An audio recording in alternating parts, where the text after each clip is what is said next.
Assalamu alaikum wa rahmatullahi wa barakatuh.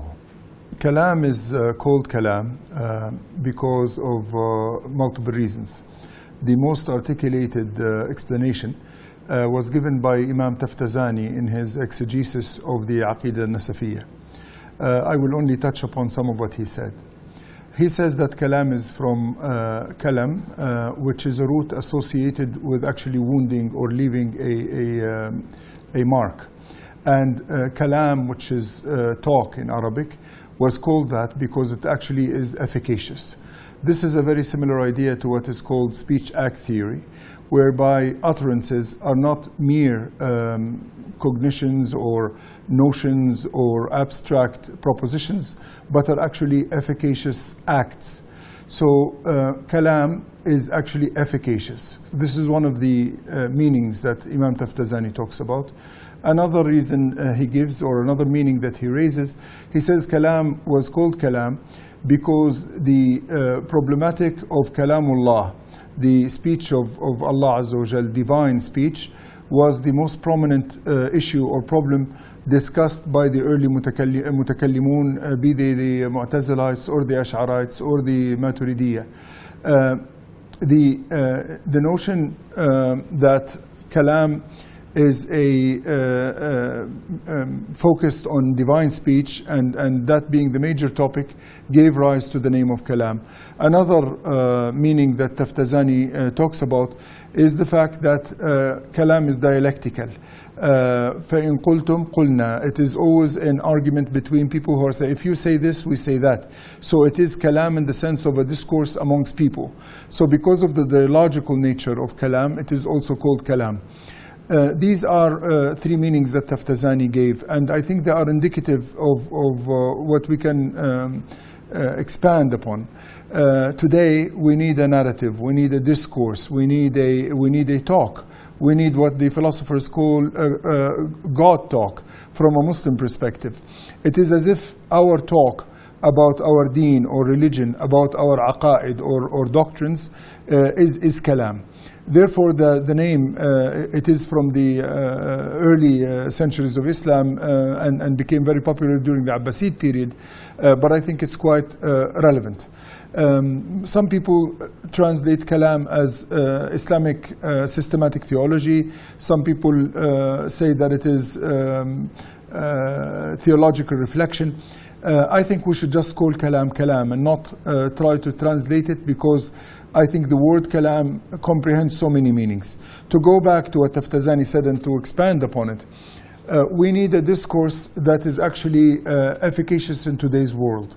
A discourse that can actually change our lives, that actually change the world to the better, that can heal the world, that can mend the world. So the fact that Kalam is an efficacious action and not just a mere set of propositions is extremely important. Also, the fact that Kalamullah is an issue that is to be discussed is quite relevant. There is a huge difference between a human being who believes in what the existential philosophers call abandonment, whereby the human being is somehow evolves and is thrown into the world and abandoned, and someone who believes that humanity was not abandoned. On the contrary, that humanity was talked to by a loving God who actually explicated how that humanity should live. So the notion of prophecy, the notion of a living, speaking God who speaks to humanity is actually quite central. It's so central, the entirety of the religious point of view, or the religious way of being, what the Germans call the Weltanschauung, the worldview of the religious person, is actually dependent on the notion of a living and speaking God. So the speech of God, the divine speech, is definitively a central notion in theology, be it Muslim theology as in Kalam, or even Christian theology as we see clearly in the writings of Karl Barth, the Church Dogmatics, or in Judaism as we see clearly in the writings of Musa ibn Maymun or Maimonides and other Hasdai Karaskas and other Jewish theologians. It's actually of relevance to other scriptural religions,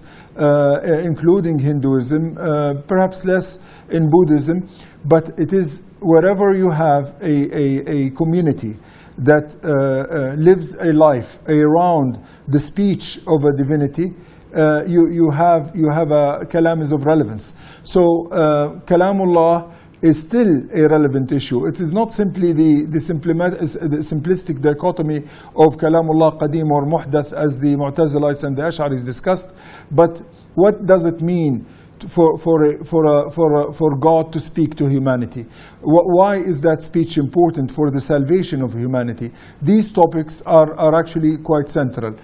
Finally, the dialectical nature of kalam, this notion of وَإِن قُلْتُمْ قُلْنَا, if you say this, we say that, is extremely important. Unfortunately, some people think that kalam is a set of doctrines or propositions that you simply memorize and believe in. It's not like that. It's actually a dialectic amongst not only mutakallimun, but a dialectic between Islam and humanity at large, a dialectic between Islam and the human sciences, between Islam and the natural sciences, between Islam and literary topics, between Islam and mathematical sciences. This dialectic between the religious point of view and the rest of humanity is extremely central to kalam. So to say again, kalam basically means systematic articulation or discourse regarding the doctrines of Islam that is in full engagement with the rest of humanity and all the other sciences and all the other arts. It is an efficacious discourse that aims at mending the world, at transforming the world, at healing the world, and it is a discourse that takes as central the fact that there is a living God called Allah, and that this God speaks to humanity, and that his ultimate speech is the Quran. Thank you very much.